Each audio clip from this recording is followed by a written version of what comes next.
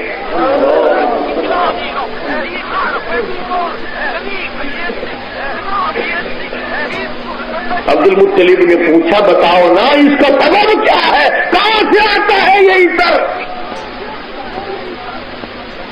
سیدہ آمنہ فرماتی ہے کہ نہ تم نے خریدا، نہ میں نے خریدا، نہ کسی نے لا کے دیا، نہ کسی نے بھیجا، نہ ہدیے میں آیا، اور مجھے تو اچھے معنی عطر کا ویسے بھی پتہ نہیں۔ جب اصرار کیا تو اپنے پیٹ پہ ہاتھ رکھ کے کہنے لگی ابا ایسا معلوم ہوتا ہے کہ اس آنے والے مہمان کی برکت ہے۔ اور کہنے لگی ہے میرے ابا اگر میں کچھ تم نے تو صرف خوشبو سونگی، اگر میں کچھ اور بتا دوں دیوانی کہو گے۔ یہ سورج مجھے سلام کرتا ہے، یہ چاند مجھے سلام کرتا ہے، یہ ستارے مجھے جھک جھک کر سلام کرتے ہیں۔ اور کہنے لگی جب میں سوتی ہوں ایسی عورتیں نہ تم نے دیکھی نہ میں نے دیکھی، میں سوتی ہوں وہ کھڑی ہو کر پنکھا جلتی ہے۔ مسلمانوں جس نبی کی آمد پر عطر کی بارش ہوئی ہو، آج اس نبی کا امتی گناہوں کا گنج لے کر جہنم میں جا رہا ہے۔ اس پاک نبی کی پاک امت ہونے کے بجائے آج ظلم و ستم نماز تک کے قریب جانے کو لوگ تیار نہیں۔ ایسی صورت میں کیا ہم لوگ کامیابی سے ہمکنار ہوں گے؟ اور پھر رحمت دو عالم صلی اللہ تعالی علیہ وسلم جب دنیا میں تشریف لائے، ساری دنیا کے مورخ اور سیر کی کتابوں میں یہ لکھا ہے کہ حضرت جس رات کو پیدا ہوئے گھر میں چراغ میں تیل ڈالنے کے لیے پیسے نہ تھے، اس لیے چراغ نہیں جلا۔ میرا دل یہ بات نہیں مانتا، بلکہ میں کہتا ہوں اصل بات یہ ہے کہ جہاں پر آفتاب نبوت شروع ہونے والا ہو، سراج منیر آ رہے ہو، وہاں مصنوعی چراغوں کا کیا کام ہے؟ وہاں بتیاں کیا کریں گی، وہاں روشنیاں کیا کریں گی؟ جہاں ارے روشنی کو روشنی دینے والے آ رہے ہو، وہاں کون ہے جو سامنے آ کر چراغ جلائے؟ سیدہ آمنہ فرماتی ہے رضی اللہ تعالی عنہا کہ جب حضرت پیدا ہوئے، ایک نفسیاتی بات آپ کو بتلاؤں، عورت غریب جب بچہ جنتی ہے اسے سب سے پہلا یہ اشتیاق ہوتا ہے، یہ انتظار ہوتا ہے کہ یہ خالہ ہو، پاک پھوپھی ہو، نانی ہو، دادی ہو یا دائی ہو، وہ بول کر بتائے لڑکا ہے کہ لڑکی۔ شرم کی باری پوچھتی نہیں، انتظار بڑا ہوتا ہے اسے۔ اور کیوں نہ ہو، اللہ اکبر، نوجوانوں مسلمانوں کیا کیا باتیں آپ حضرات کے سامنے رکھوں۔ وہ قادر کریم اور وہ اتنا بڑا عظیم پروردگار ہے کہ ماں کے پیٹ میں جس نے ساری کاراگری کر کے بندہ بنایا، اندازہ تو لگا اماں کھاتی ساگ ہے اور اندر پیٹ میں بن رہی ہے آنکھ۔ ماں ساگ کھا رہی ہے، کھاتی گاجر ہے، اندر بن رہے کان، کھاتی دال ہے، اندر زبان بن رہی ہے۔ کون ہے اس کاراگری کو کرنے والا؟ فرمایا ثم جعلناه نطفة في قرار مكين۔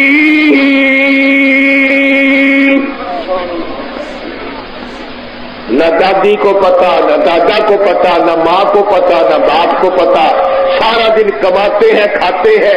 فرمایا میرے بندے سارے کام کاج میں لگے رہتے تھے، میں تیرے بنانے میں لگا رہتا تھا۔ میں نے تجھے پالا، میں نے تجھے بنایا،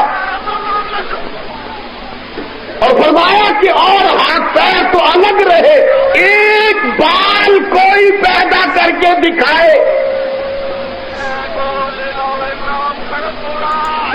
آپ کو قیمت نہیں معلوم ابھی، آنکھ کی قیمت اس سے پوچھو جس کی آنکھ نہیں، ہاتھ کی قیمت اس سے پوچھو جس کا ہاتھ نہیں، پیر کی قیمت اس سے پوچھو جس کا پیر نہیں۔ حضرت شیخ سعدی رحمت اللہ علیہ کی جوتی کھو گئی تھی تو پیدل سفر کیا کرتے تھے، پیروں میں چھالے پڑ گئے۔ دمشق کی جامع مسجد کے دروازے پہ آئے، ایک نوجوان دیکھا، اس کے دونوں پیر ہی نہیں، سجدے میں گر پڑے۔ الہی تیرا شکر ہے، میں تو روکتا تھا کہ جوتیاں نہیں ہے، اس غریب کی تو پیر ہی نہیں۔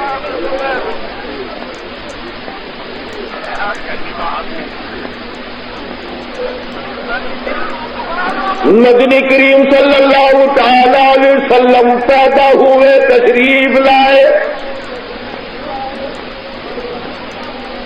سیدہ آمنہ فرماتی ہے میں یکدم دیکھنے کے لیے اٹھی، میں اپنے یتیم کو دیکھوں۔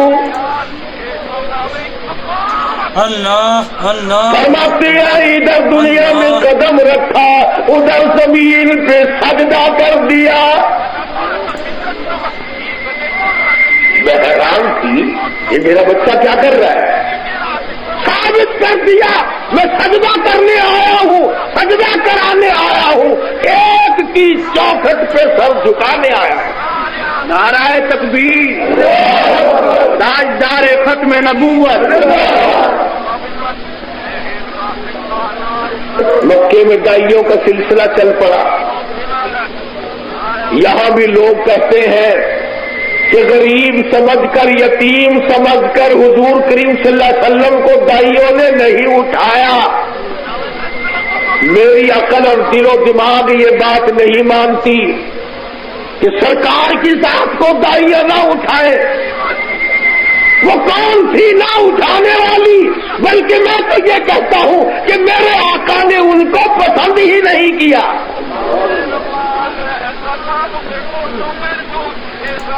اور کیوں اٹھا لے، کیوں لے جائے؟ امانت حلیمہ کی ہو، لے کوئی اور جائے، کیوں لے جائے؟ 2 دن لیٹ آئی حلیمہ اور دروازے پہ دستک دی، اندر آئی۔ حضرت آمنہ سے پوچھا میں نے سنا ہے تیرا یتیم پیدا ہوا کہ ہاں، کہ ذرا زیارت تو کرا، دکھا تو صحیح۔ اللہ والی سیدہ آمنہ نے چٹی چادر رخ انور سے ہٹا دی۔ حلیمہ کہتی ہے کہ ایسا لشکارا لگا، میری آنکھیں تو جا گئی، اتنا جمال، اتنا حسن۔ فرماتی ہے میں نے فوراً اٹھایا اور پیشانی پہ بوسہ دیا۔ فرماتی میرے لب ٹھر گئے، سینے سے لگایا، میرے سینے میں سرور پیدا ہو گیا۔ اور فرماتی ہے کہ اب مجھے ڈر ہو گیا کہ میں غریب عورت ہوں، کمزور جان کی ہوں، کوئی تکڑی دائی نہ نکلے گھر میں، کسی کی رائے نہ میرے بارے میں بدل جائے۔ گود میں لے کر سینے سے لگا کر بہانے بنا رہی ہے، میرا گھر بڑا دور ہے، میری سواری بھی کمزور ہے، لو میں آخری مرتبہ آپ سے سلام کرتی ہوں، آمنہ میں چلی۔ اور ڈر یہ ہے کوئی اور آ کر اس دولت کو نہ لے لے۔ اور مسلمانوں، حلیمہ نے مدنی کریم صلی اللہ علیہ وسلم کی 3 دن کی عمر ہے، قدر کر لی، تیری 60 برس کی عمر ہو گئی، تجھے آج تک حضور کی نبوت کی قدر نہ ہوئی۔ اگر قدر ہوتی تو یہ حال بنتا؟ ہماری شکلیں تو زندگی کے حالات دیکھو، ایک نماز تک نہیں، روزے نہیں، اور اپنی منچاہی زندگی گزار کر ساری عمر کو برباد کر دیا۔ حلیمہ بار بار تقاضا کرتی ہے، میں جاتی ہوں، مجھے اجازت دو، اور ڈر وہی ہے کیونکہ اور نہ نکلے۔ سیرت کی کتابوں میں لکھا ہے کہ حلیمہ حضور کریم صلی اللہ علیہ وسلم کو گود میں لے کر اپنی اونٹنی پہ سوار ہو گئی، بیٹھ گئی۔ حلیمہ کا خامند آگے بیٹھ گیا۔ اللہ پاک نے اونٹنی کو سمجھا دیا، ہے تو بے خبر، ہے تو ناواقف، پر میرے محبوب کی طرف پیٹھ کیے بیٹھا ہے، بے ادبی کر رہا ہے، بے ادبوں کو اٹھا کر لے جانا تیرا کام نہیں۔ ڈنڈے مارتا ہے حلیمہ کا خامد، اٹھتی نہیں۔ حلیمہ کہنے لگی بختوں والا بچہ معلوم ہوتا ہے، آپ اپنی گود میں لے لیں۔ گود میں لیتے ہی اونٹنی خود بخود کھڑی ہو گئی، کھڑی نہیں ہوئی چل پڑی، چلی نہیں دوڑ پڑی، برق رفتار بن گئی۔ وہ جو 2 دن پہلے دائیاں آگے جا چکی تھی، انہوں نے دیکھا تیز رفتار سواری آ رہی ہے، گردوں کو باہر اڑ رہا ہے۔ ایک دائی نے زور سے آواز لگائی، قافلہ اکٹھا ہو جاؤ، کوئی لٹیرا آ رہا ہے۔ سارا قافلہ ایک جگہ جمع ہو جاؤ، کوئی لٹیرا آ رہا ہے۔ ایک تیز نگاہ والی دائی پیچھے کو دیکھ کر کہنے لگی لٹیرا نہیں، ایسا معلوم ہوتا ہے 2 جہان کے مقدر کا سویرا۔ کہنے لگی دیکھو ستارے چھاؤ کرتے آ رہے ہیں۔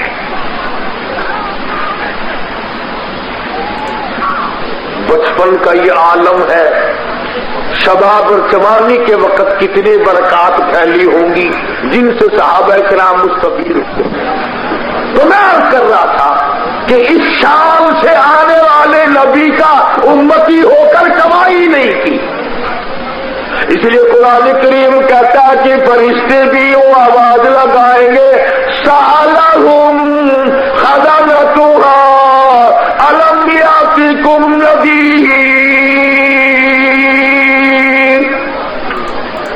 اور اتنے بڑے نبی کا امتی ہو کر جہنم کی طرف جا رہے ہو، تمہیں ڈرانے والا کوئی نہ ملا۔ قرآن کریم نہیں سنا؟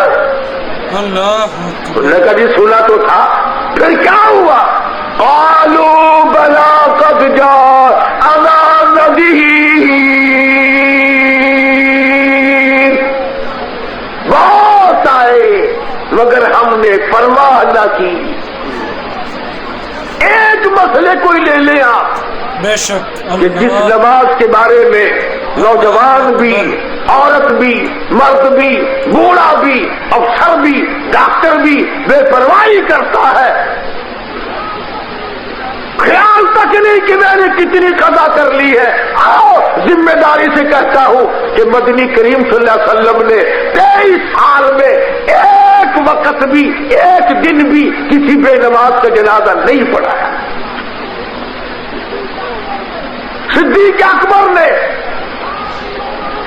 ساری عمر میں بے نماز کا جنازہ نہیں پڑھایا، فاروق اعظم نے بے نماز کا جنازہ نہیں پڑھایا، عثمان ذی النورین نے، علی مرتضیٰ نے، حسن و حسین نے، ان تمام صحابہ کرام نے کبھی بے نماز کا جنازہ نہیں پڑھایا۔ اور میں ذمہ داری سے کہتا ہوں علامہ سید عبد القادر جیلانی، محبوب سبحانی سب کہہ دو رحمت اللہ علیہ، ساری زندگی میں بے نماز کا جنازہ نہیں پڑھایا۔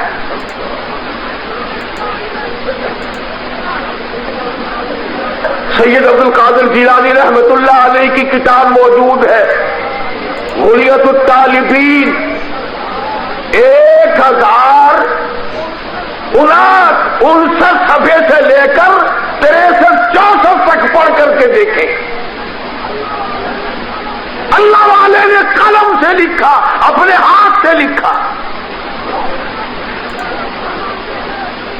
فرماتے ہیں جو آدمی جان بوجھ کر نماز قضا کر دے، جان بوجھ اگر نماز میں سستی کرے، بے پرواہی کرے، علامہ کا فتویٰ ہے فَنِكَاحُهَا بَاطِلٌ بَاطِلٌ بَاطِلٌ، 3 مرتبہ لکھا ہے، اس کا نکاح ٹوٹ جاتا ہے، اولاد حرام کی پیدا ہوتی ہے۔ اور اگلا سنو، فرمایا اِذَا مَاتَ، جب وہ بے نماز مر جائے، لا یغسل لہ، اسے غسل دینے کی ضرورت نہیں، ولا یکفن لہ، اسے کفن پہنانے کی کوئی ضرورت نہیں، اور فرمایا ولا یدفن لہ فی مقابر المسلمین، اس کو مسلمانوں کی قبرستان میں دفن کرنے کی اجازت نہیں، کہیں اس کی وجہ سے دوسرے مردوں پہ خدا کا قہر نہ آ پڑے۔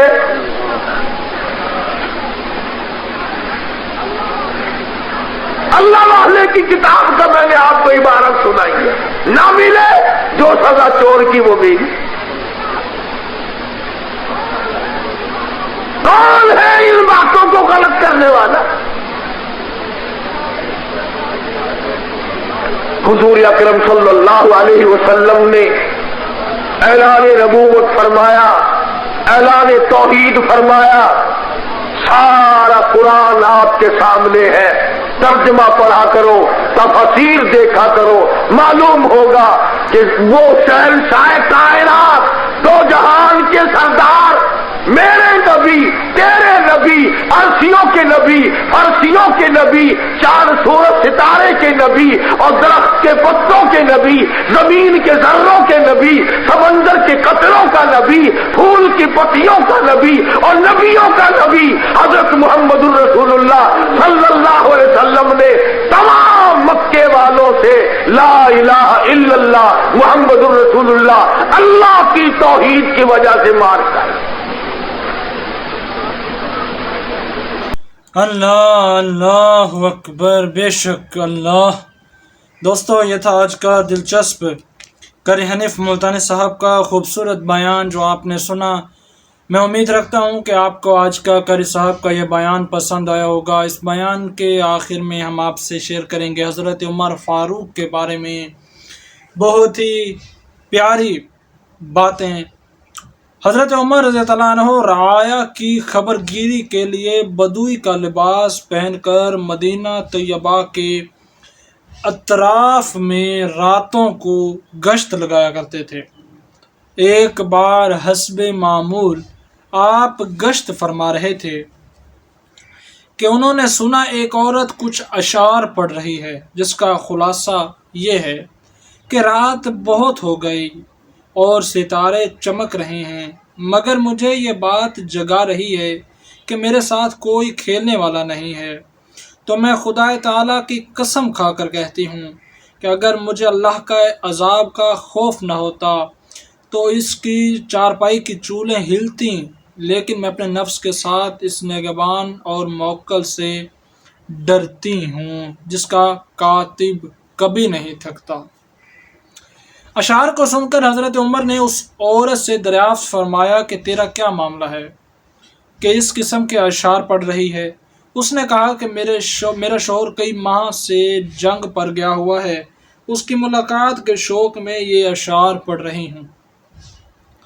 صبح ہوتے ہی آپ نے اس کے شوہر کو بلانے کے لیے قاصد روانہ فرما دیا، اور چونکہ آپ کی زوجہ محترمہ وفات پا چکی تھی، اس لیے آپ نے صاحبزادی ام المومنین حضرت حفصہ رضی اللہ عنہ سے دریافت فرمایا کہ عورت کتنے زمانے تک شوہر کے بغیر رہ سکتی ہے؟ اس سوال کو سن کر حضرت حفصہ رضی اللہ عنہا نے شرم سے اپنا سر جھکا لیا اور کوئی جواب نہیں دیا۔ آپ نے فرمایا کہ خدا تعالیٰ حق بات میں شرم نہیں کرتا، تو حضرت حفصہ نے ہاتھ کے اشارے سے بتایا کہ 3 مہینے یا زیادہ سے زیادہ 4۔ تو حضرت عمر رضی اللہ عنہ نے حکم جاری فرما دیا، یعنی 4 مہینے سے زیادہ کسی سپاہی کو جنگ میں نہ روکا جائے۔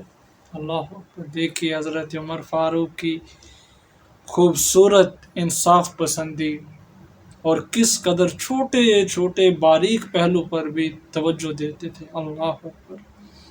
ایک رات آپ گشت فرما رہے تھے کہ ایک مکان سے آواز آئی، بیٹی دودھ میں پانی ملا دے۔ دوسری آواز آئی جو لڑکی کی تھی، ماں امیر المومنین کا حکم تجھ کو یاد نہیں رہا جس میں اعلان کیا گیا ہے کہ دودھ میں کوئی شخص پانی نہ ملائے؟ ماں نے کہا امیر المومنین یہاں دیکھنے نہیں آئیں گے، پانی ملا دے۔ لڑکی نے کہا میں ایسا نہیں کر سکتی کہ خلیفہ کے سامنے اطاعت کا اقرار اور پیٹھ پیچھے ان کی نافرمانی۔ اس وقت حضرت عمر رضی اللہ عنہ کے ساتھ حضرت سالم رضی اللہ عنہ تھے۔ آپ نے ان سے فرمایا کہ اس گھر کو یاد رکھو اور صبح کے وقت حالات معلوم کر کے مجھے بتاؤ۔ حضرت سالم رضی اللہ عنہ نے دربار خلافت میں رپورٹ پیش کی کہ لڑکی بہت نیک جواں اور بیوہ ہے، کوئی مرد ان کا سرپرست نہیں، ماں بے سہارا ہے۔ آپ نے اسی وقت اپنے سب لڑکوں کو بلا کر فرمایا کہ تم میں سے جو چاہے اس لڑکی سے نکاح کر لے۔ تو حضرت عاصم رضی اللہ عنہ تیار ہو گئے۔ آپ نے اس بیوہ لڑکی کو بلا کر حضرت عاصم رضی اللہ تعالیٰ عنہ سے عقد کر کے اپنی بہو بنا لیا۔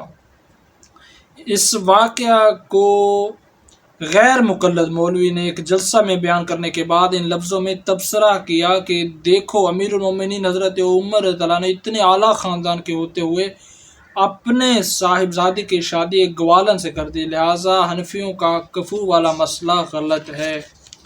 اتفاق سے جلسہ کی تقریریں سننے کے لیے ایک سنی حنفی مولوی بھی گئے تھے۔ غیر مقلد کی اس تقریر سے متاثر ہو کر انہوں نے یہ خیال قائم کر لیا کہ واقعی کفو کا مسئلہ غلط معلوم ہوتا ہے۔ یہ بات انہوں نے ایک سنی حنفی مفتی سے بیان کی تو حضرت مفتی صاحب نے فرمایا کہ یہ غیر مقلد نے فریب سے کام لیا جسے آپ بھانپ نہ سکے۔ حنفیوں کے یہاں لڑکی کی طرف سے کفو ہونے کا اعتبار نہیں، وہ چھوٹی سے چھوٹی برادری اور بہت کم درجے کی لڑکی سے بھی نکاح کر سکتا ہے۔ کفو ہونے کا اعتبار صرف لڑکی کی طرف سے ہے کہ بالغ ہونے کے باوجود وہ اپنے والی کی رضا کے بغیر وہ غیر کفو سے نکاح نہیں کر سکتی، جیسا کہ فقہ حنفی کی عام کتابوں میں مذکور ہے۔ تو مولوی صاحب نے اقرار کیا کہ واقعی میں غیر مقلد کے فریب میں آ گیا تھا۔ اس پر حضرت مفتی صاحب نے فرمایا کہ اس لیے بد مذہبوں کی تقریر سننے سے منع فرمایا گیا، لہٰذا کسی بد مذہب کی تقریر سننا حرام و ناجائز ہے، اور جو لوگ یہ کہتے ہیں کہ ہم پر کسی بد مذہب کی تقریر کا اثر نہیں ہو سکتا وہ بہت بڑی غلط فہمی میں مبتلا ہیں۔ اللہ اکبر۔ دوستو یہ تھا آج کا بیان اور یہ مختصر سی گفتگو جو ہم نے آپ سے شیئر کی۔ میں امید رکھتا ہوں کہ یہ بیان یہ گفتگو آپ کو پسند آئی ہوگی۔ آخر میں گزارش ہے چینل کو ضرور سبسکرائب کر لیجئے۔ انشاءاللہ ملاقات ہوتی رہے گی پھر سے نئے بیانات کے ساتھ۔ اللہ حافظ۔